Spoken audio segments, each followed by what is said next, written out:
Good afternoon, everybody. Thank you for joining the ProLiteracy Book Club today to discuss Off the Beaten Path by Ruth Colvin. We are very excited to have Ruth Colvin joining us this afternoon, along with Greg Tripoli, who will be interviewing her. Greg is Executive Director of the Onondaga Historical Association. We're so thankful for both of them to be here this afternoon. We have both a live studio audience as well as an online audience. This is being streamed live online. So to our live studio audience members, please be conscious of the fact that we have cameras and microphones, so please silence your cell phones and please stay as quiet as possible until we get to the Q&A session, which will take place about halfway through today's book club discussion. Greg will start off the questions with Ruth. Online, you have a chat function, so please feel free to chat in your questions, and we'd be happy to get those answered for you today. And live studio audience members, of course, we welcome your questions as well during the Q&A in the second half. So I'm going to turn this over to Greg and Ruth to talk about Off the Beaten Path, Ruth's international literacy adventures. Thank you.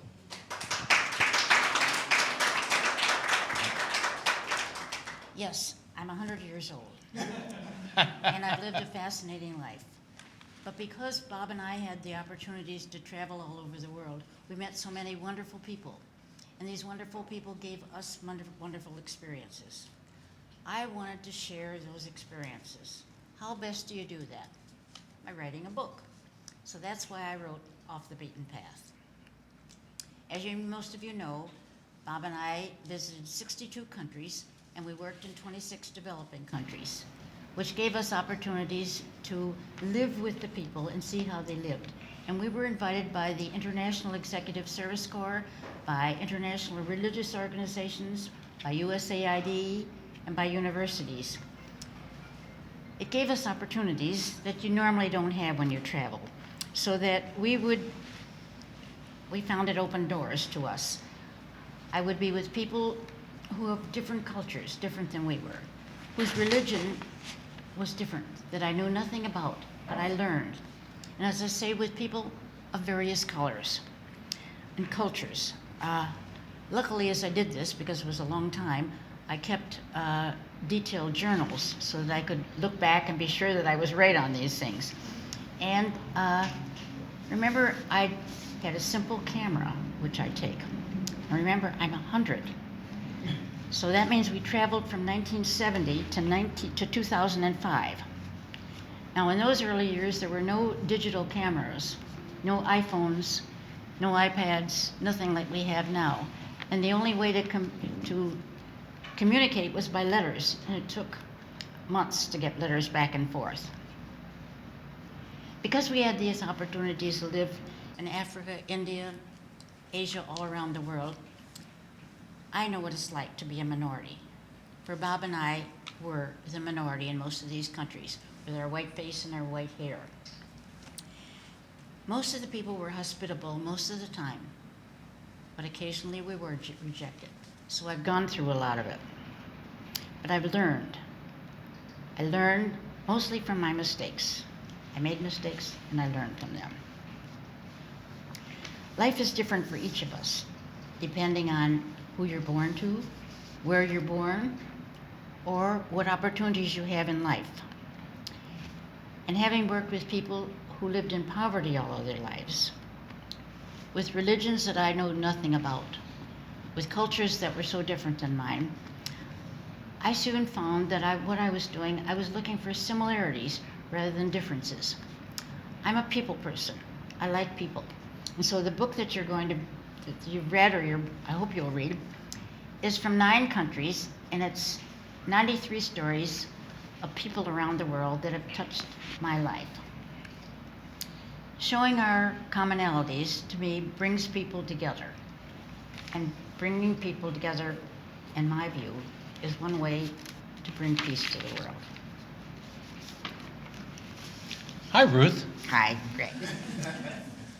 Ruth, before you and Bob began your international travel, you actually brought international experiences into your own home by hosting foreign visitors to America. So I was wondering if you could tell me about a couple of those experiences and how they may have helped prepare you and even inspire you to go out and see the world for yourself. Yes, before we did all this travel, when the children were home, the State Department had invited journalists from around the country to come to the United States, feeling they were the ones that could tell what Americans were really like. Were we the ugly Americans, or were the real people? And so through the churches, they'd have people come and live in your home. So the first one we had was Santigora, and he came from Nigeria. And the second one was Douglas Poughkeepsie, who came from Botswana. 2 countries that I knew nothing about, never dreaming that I'd be invited to both those countries. It was amazing. Having people of different colors, of different religions, of different backgrounds, living with you for several months does make a difference. And I think he says, that's the kind of thing that perked your interest. And I think that did. It perked my interest in international travel, which at that time we didn't know we were going to do. Your purpose in traveling to developing countries really was to help others. Bob helped in small business. You certainly taught literacy training. But I'd like to know from your international experiences, what was it that you learned? What did you take away from those? Because I'm sure that you learned as much as the people that you taught. I learned a lot. Before we'd go to a country, I would do research and find out as much as I could about it, because I didn't know these developing countries at all. I learned what real poverty is. We don't know what it is. I learned the lack of medical supplies, the lack of education, and the second class that women were in most of the countries. I learned to admire the people, though, and how they solved their problems. They had big problems. So I'm learning all the time as they're doing this. And practical things I learned. In India, you learn always to carry soap and towel and toilet paper because you never know where you're going to be. And when you're in a train in India, now the best trains ever are in China and in South Africa. The worst are in India. And but you learn. Everybody carries their own food because you can't get food. And when you go out, everyone do. So I learned a lot. It was lifelong learning, and I had a good start. You were mostly traveling with a purpose. And traveling with a purpose is a bit different than traveling as a tourist. Traveling with a purpose often takes you off the beaten path, referring to the name of the book, the title, places where tourists generally cannot go and sometimes are not allowed to go. But even when you and Bob were traveling as tourists, you often found ways to go off the beaten path, to meet people and to get those authentic experiences. So I'd like to know, often those excursions revolved around education, oftentimes literacy education. And so I was wondering if you could tell me about a couple of those experiences where you were actually traveling as a tourist but found a way to go off the beaten path. Right. In 1979, China was just opened up, and so you had to go in a group. There was no way you could go there. And they controlled the group exactly what you were doing. You couldn't go anywhere alone. But we had a purpose. I wanted to see the schools outside of the tour groups that they told us. So Bob, who was he was sensitive to different places that we go. He could find his way back. So we would, in the evening, walk out and try to find a place. And how do you do that in a country you can't understand a word that they say, you can't read a word that they have? How do you communicate? Well, you keep walking, we would say, English, English, school, school. And people wouldn't know what we were saying. Finally, someone would speak English, and they would know it. Then we would have them write the word school in Chinese, take that around and show it around so that people would take you to a school. That way we did find a school that nobody had been to. They had never seen an American before. These are stories that are in the book that tell you what happened to us. Um, but there again, you can be in a group and yet go beyond that. In South Africa, there's another place that you go out without a group. We were there during apartheid. Apartheid meant that the blacks and the coloreds and the whites and the Indians could not meet together. My training was including them, what we were going to do. They would quietly go in the back of the church to have our meeting. I knew it was illegal. I learned, though, that even when you do illegal things with the people, you're taking a risk. But listen, I did it. The stories are in the book. You've experienced a pretty wide range of cultures in your travels. You've covered a lot of ground. You've included some with marked divergence from your own personal life experiences as a white Christian American woman. And you've met people from all walks of life, so they say, from the very poor to the very privileged.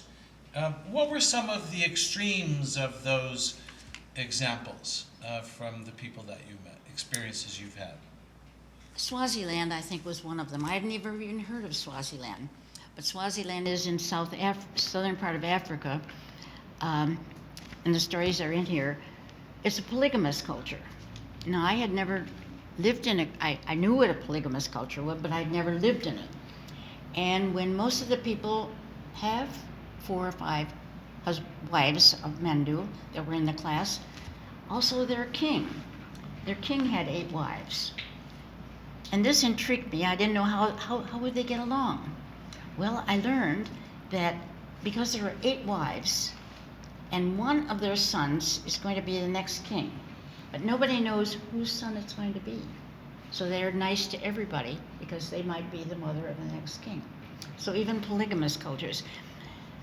But it made me think too, right here in New York State, when the Mormons were here, they had polygamous beliefs. So as I say, it is part of our history as well, which I think is important. 2, I had never visited lepers. We'd heard of lepers, you know, in the Bible we've heard of many things, but I don't know anybody who knew lepers.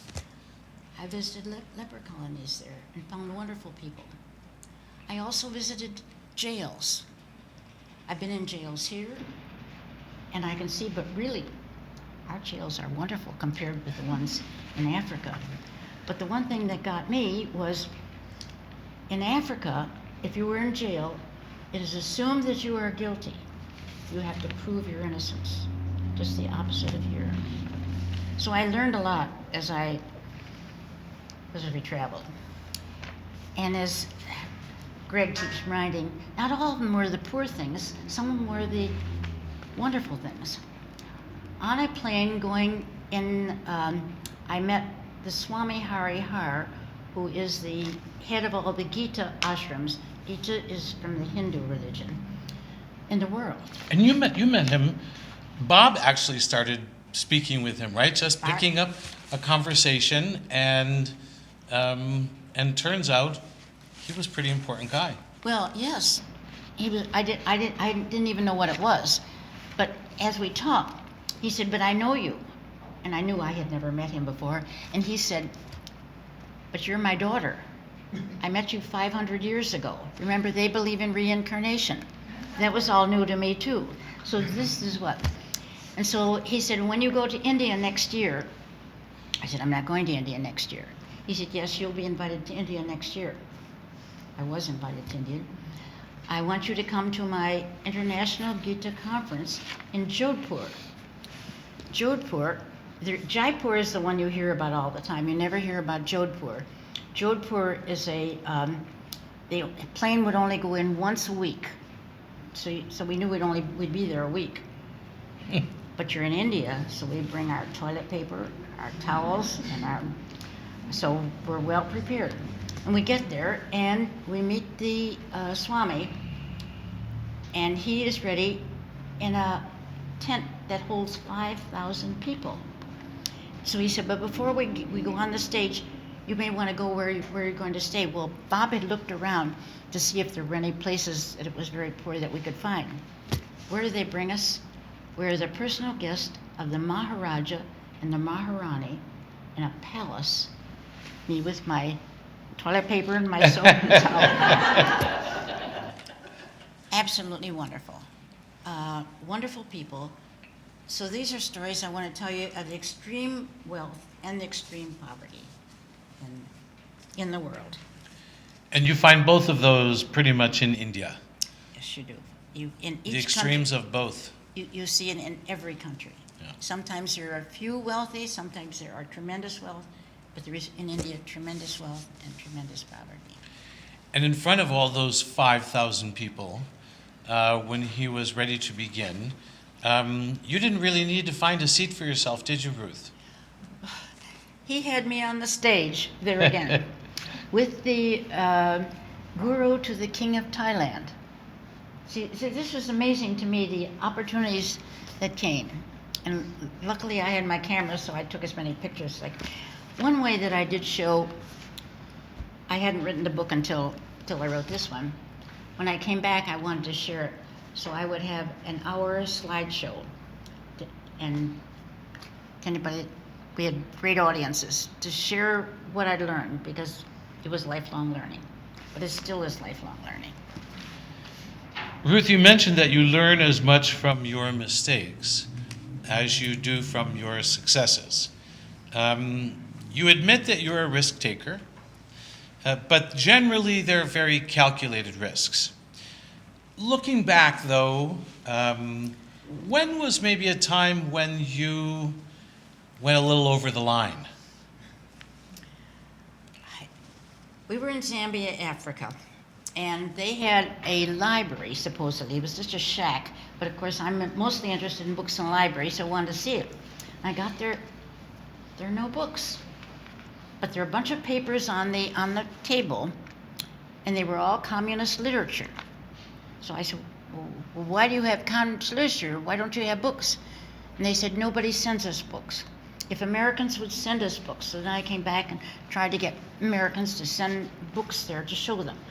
But I thought I better take this communist paper to show them what they do get. So I took the communist paper, put it in my suitcase, fine, and we'll save it for when I get back to America. We go to South Africa next.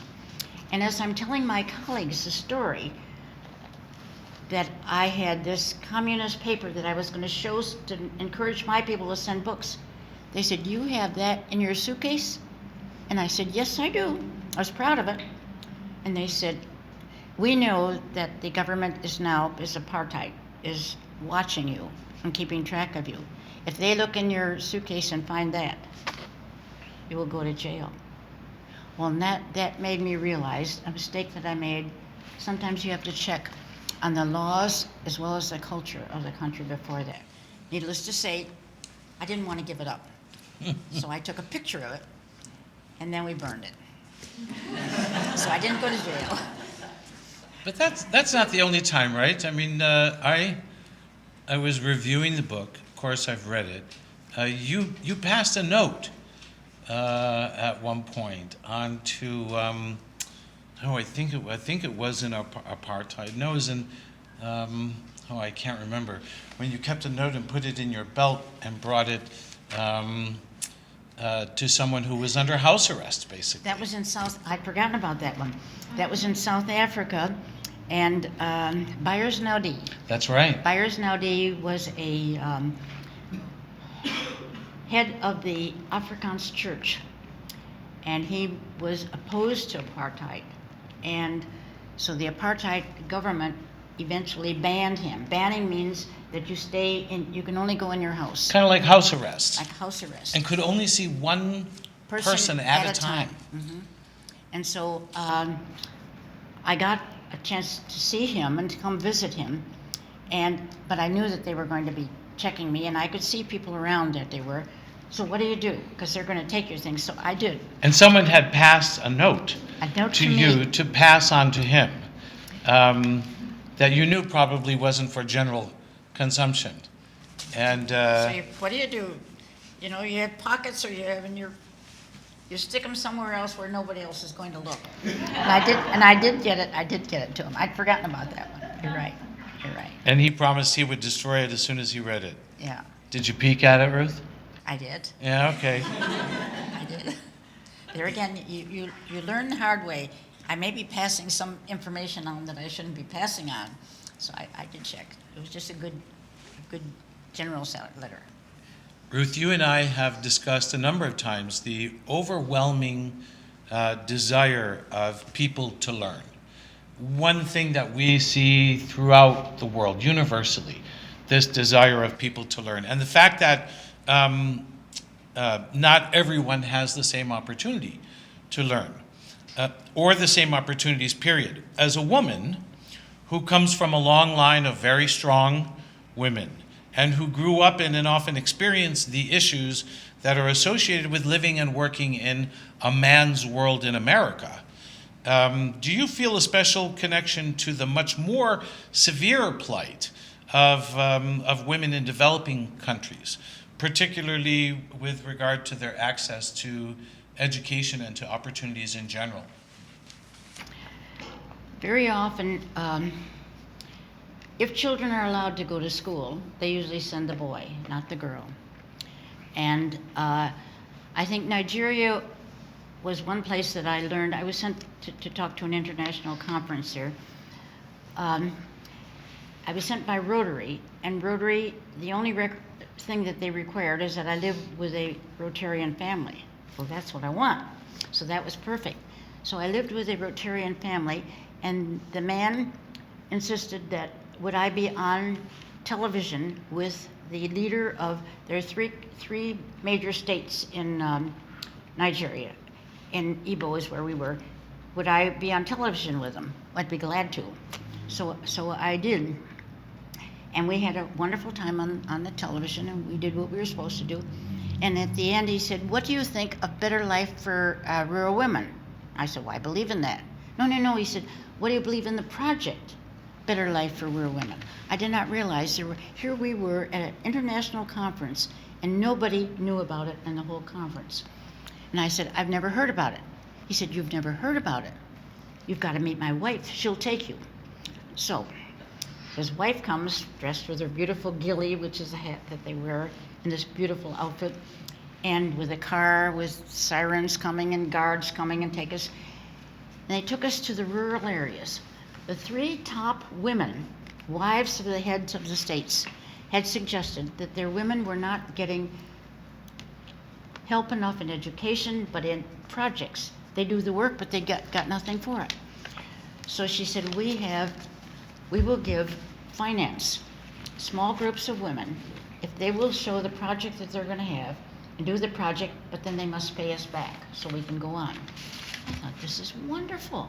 Why, I was impressed. So we went to 1, 2, 3, 4, 5 projects, and all the while, one getting better than the other.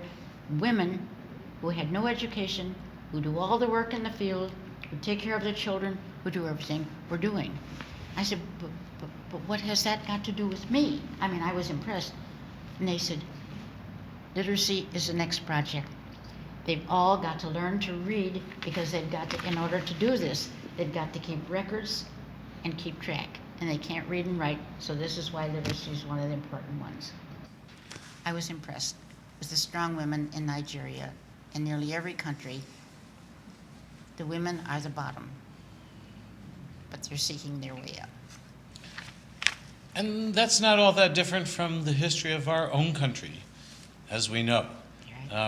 You've been around for a few years, and so you experienced it yourself. You know, I think in this country, where women are often overlooked, in your own family, you were overlooked for college. The money was saved for the boys, so you had some experience with that, and I thought that perhaps you might look at differently at women in developing countries. So I just want to say thank you for writing this book, because I loved it. I enjoyed all the stories and learning about these places, some of which I've never He's I've never traveled been a to. lot too. But He's some traveled of a lot. this I only know actually through you. So thank you. And I guess can we take questions now?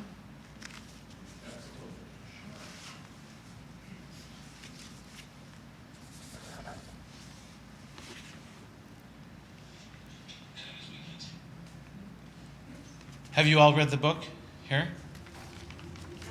Yeah? You can speak. They know that there's an audience here, actually. While we're waiting for a microphone, Ruth, I had a question for you. Of all the countries that you visited in the book, if you could go back to one today, do you have one in particular that you would go back to over the others that you visited? Usually the one I'd go back to is the one I had most recently been to. Or the next one I'm not planning anymore, I can't do anymore. And my last one was Haiti that I've been to. And I would like, it depends on what you're looking for. If you're looking for a good life, wonderful time, the best of anything, good everything, South Africa, if you're white. See, that was the difference. Of course, now it has changed because apartheid is no longer there, but it still is a beautiful country. I think, to me, the countries that I like most were the people in the country. And this is why I could tell you 93 stories of the people there. And that's what made me maybe like the country. I did my research on the geography, on the government, on everything I could find out. But until you're living there with the people, you really don't know. Just like people that come here as tourists, they stay in a lovely hotel. They really don't see some of the problems that we have, some of the things that we're doing. And so, to me, meeting the people is important thing. I have a question. Ruth, I'd love to hear about how traveling to one country taught you how you could prepare for your literacy work in the next country that you were traveling to, and how, all of your world travels really did influence. Did it change the way that you approached your literacy training in every different country? Or can you talk about how, all of your international exposure did influence or didn't influence your literacy work? It's lifelong learning. And when I first went out, I thought I would do it exactly how I did it in America. But of course you can't. First of all, they don't understand. You go through a translator. You also learn that not all translators translate exactly what you want. And 90% of the time they will. But I remember in Cambodia, I had a translator there who was definitely wanting to learn and do everything with us. But there was one woman in the group, and they let me know who she was. And I tried to encourage her, saying, you don't have to tell us. We know what we're going to do. She didn't want to learn anything new. Well, one day the translator was sick. And so she was the only translator that could be, and she translated. And of course, I didn't know what she was saying. And it wasn't until later the students came and told me. He kept saying, don't listen to her. We're going to do it our own way. So you never know. I learned that. But I also learned that there are natural leaders in nearly every country. And my job was to find the natural leaders, whether it's a tutor, someone who's taking the training, or sometimes it's a student who is a natural leader. In fact, here, I met a man at the party the other night that the literacy group had, and he came up to me and he said, Mrs. Colvin, remember me? I've met you. And I said, refresh my memory. He said, I'm from Somalia. And he said, I met you at Hassan Suleiman's house from Somalia. I was teaching this man from Somalia who couldn't read and write at all, in his language or my language, or in English. And he was the leader of the Somalians here in this area. So you never know who they are. So you keep learning all the time and adjusting. And this is why I'm saying, if I was doing what I did 50 years ago, we hadn't changed, I'd be disappointed. You're No, always you've got to- changing, You yes? have to Yeah. keep learning. You have to keep learning and adjusting.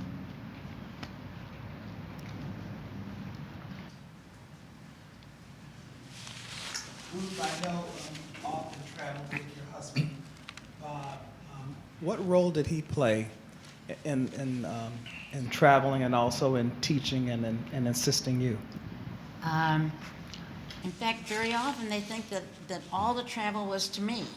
Bob was the one that was sent by the International Executive Service Corps. I only went as his wife. But you know me. Our first trip was to Ecuador. And we were there 3 months, and he worked with a big industrial company, and I was supposed to shop or do whatever I wanted to do. Well, that's not me. I know that people want English wherever they're going, and there is a literacy. So I made my connections, and while I was there, I even wrote the book for Ecuador, literacy.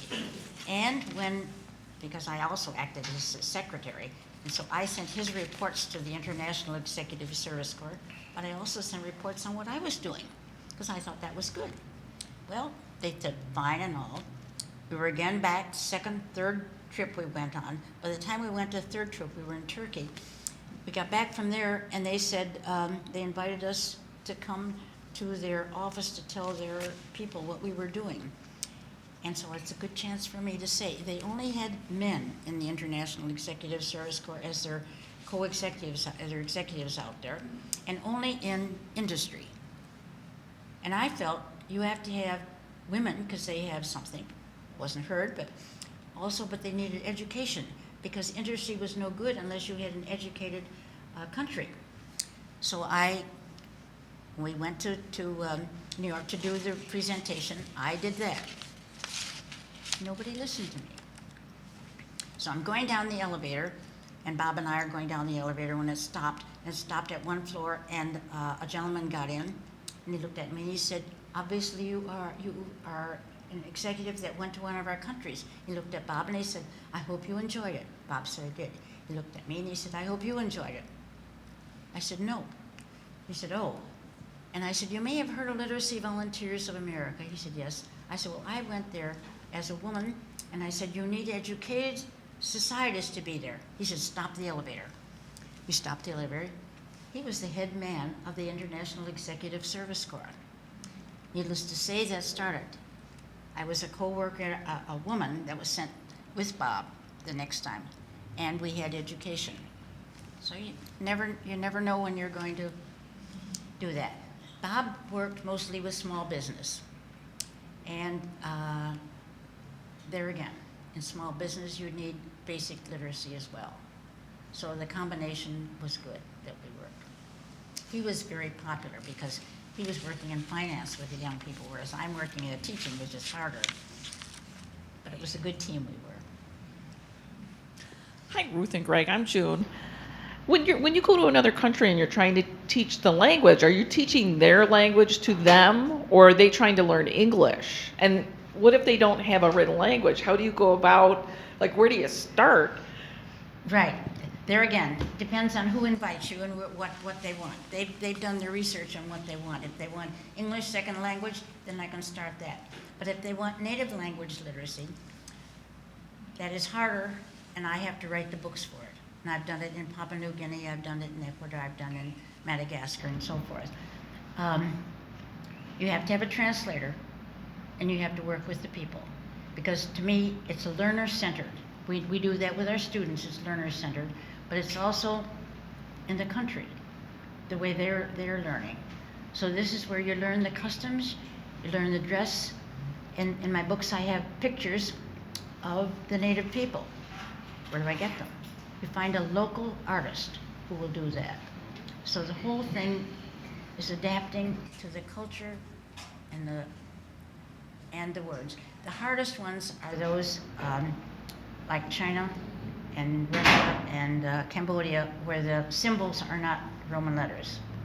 That is difficult. It's easier if the language that they have is phonetically regular, yes? Yes, and most of them are phonetically regular, and English is not phonetically regular. Right. English is one of the hardest languages really to learn, from what Right. I understand from others.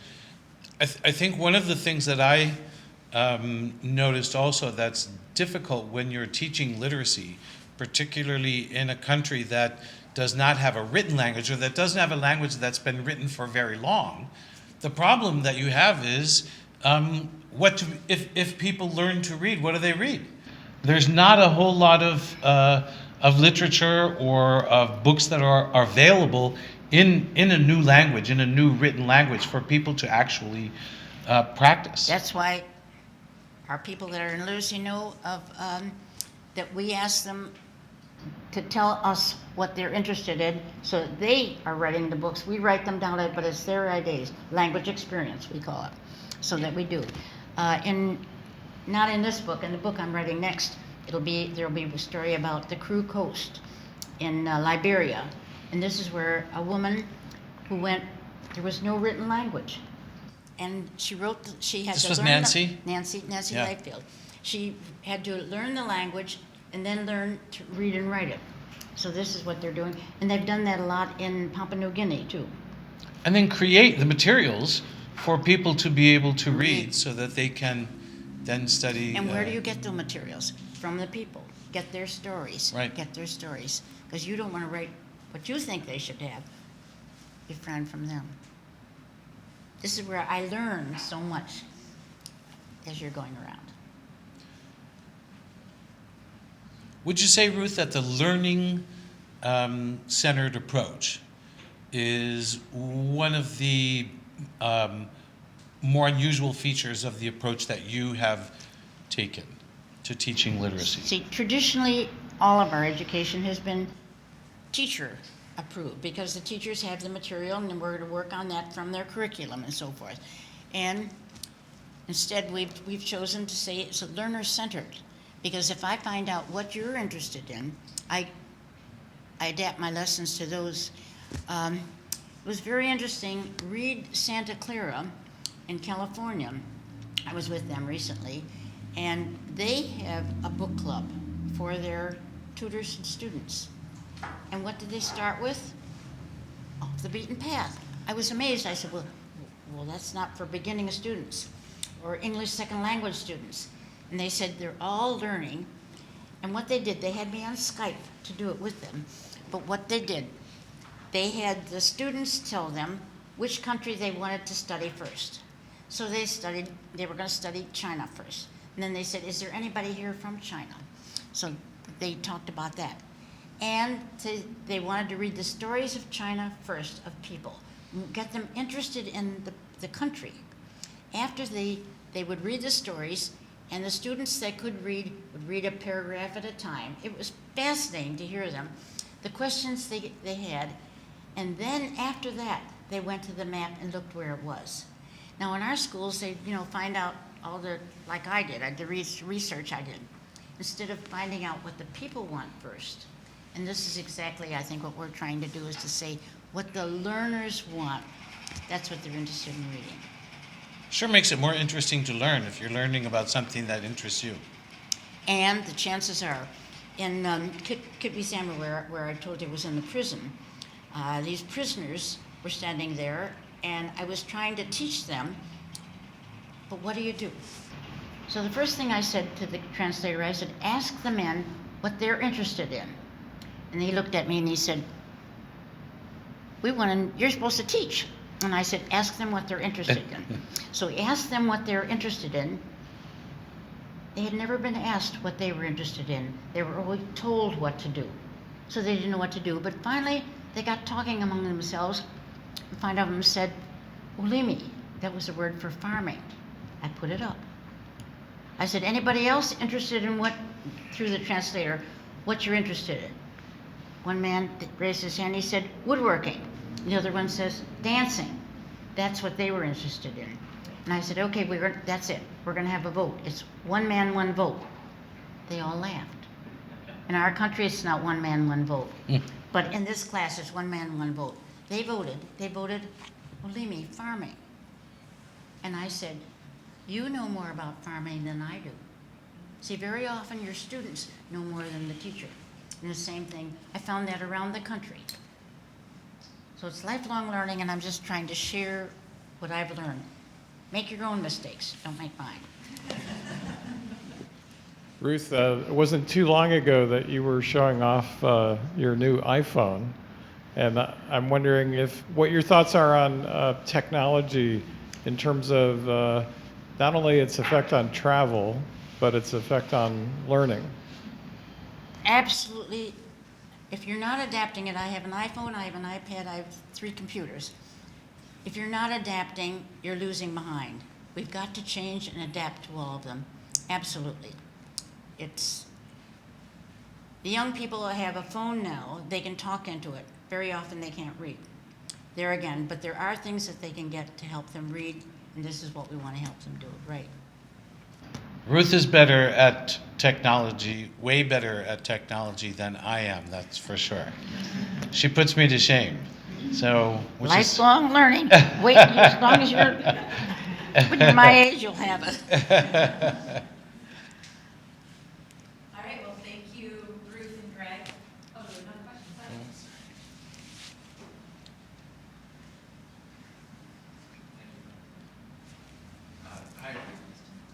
Hi, Jim.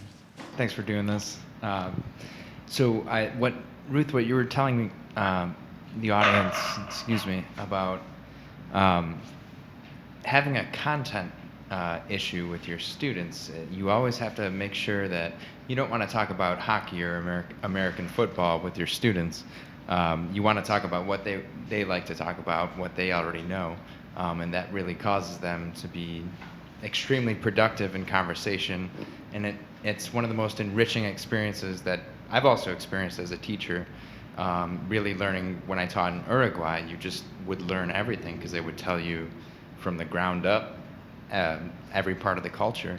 One of the things that touched me the most when I worked with older students was that they would talk about times during the dictatorship in Uruguay, and I was wondering if there were any stories from your students that you weren't necessarily a part of, but that really affected you or resonated with you emotionally, whether they were sad stories, they were happy stories. What's the one of the greatest stories you've ever heard? Thank you. You know, it's an honor when people share their personal stories with you.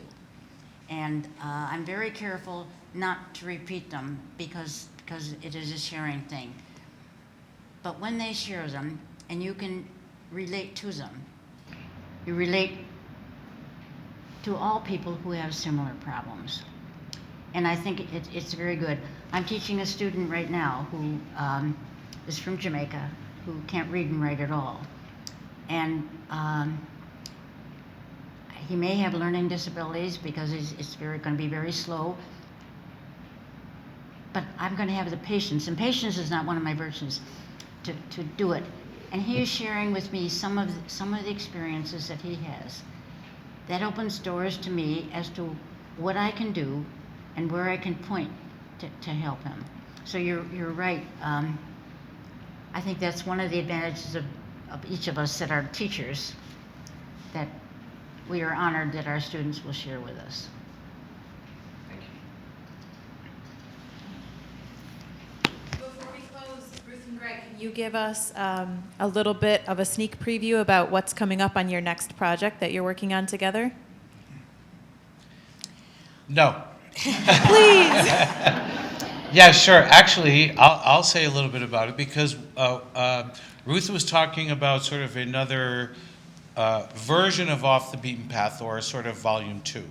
And so as a friend of Ruth's and someone who's known Ruth, I thought people would be interested really in knowing about this woman who is was really housewife and mother, not a teacher, not credentialed in that way, not a community leader, so to speak. I mean, really, housewife and mother, yes?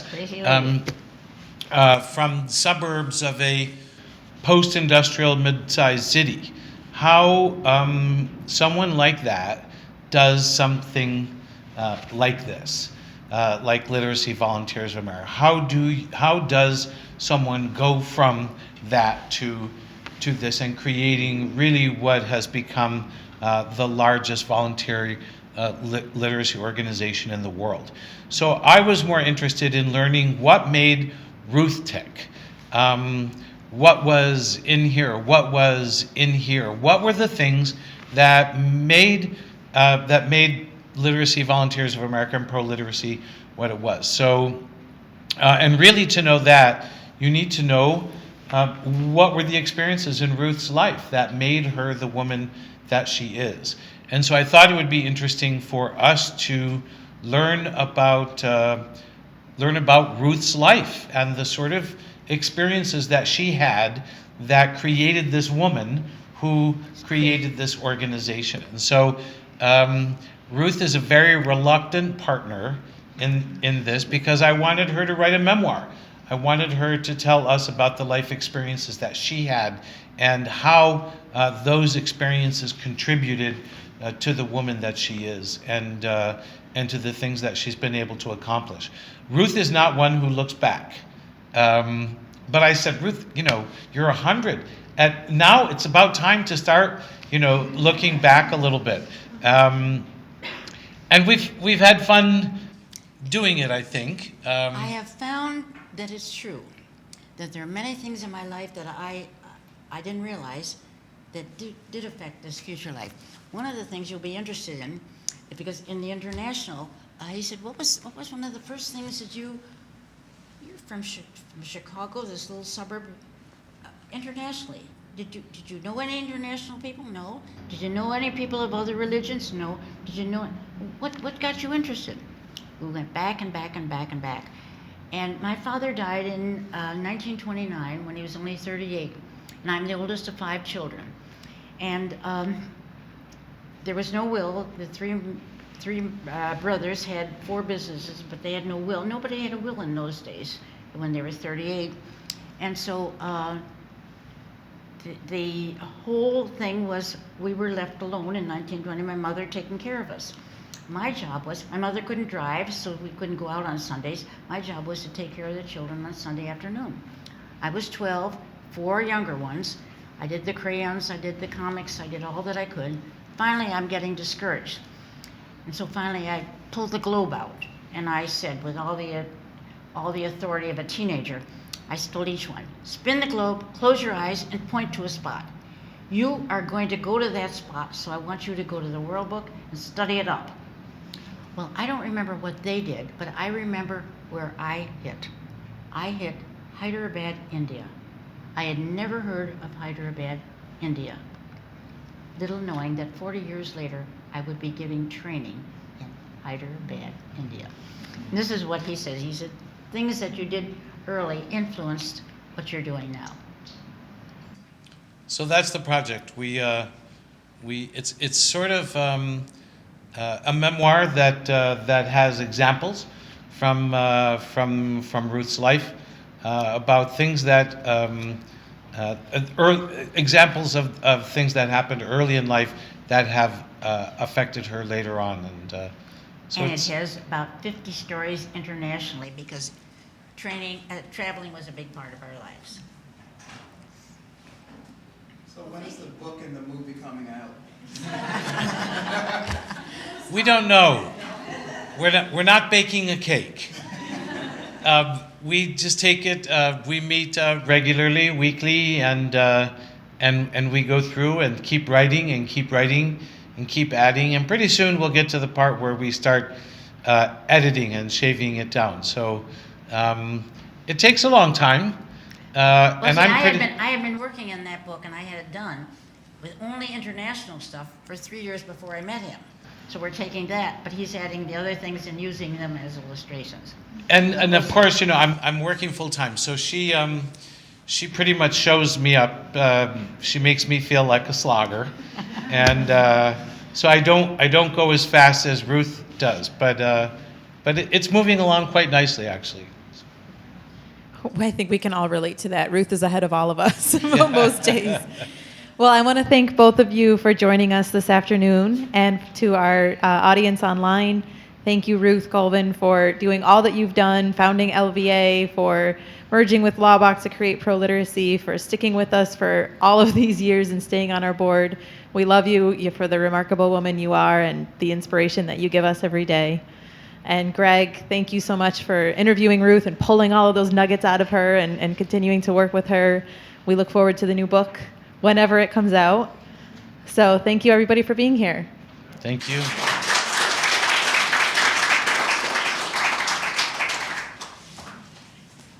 Can we get up now? Who's going to play you in your movie?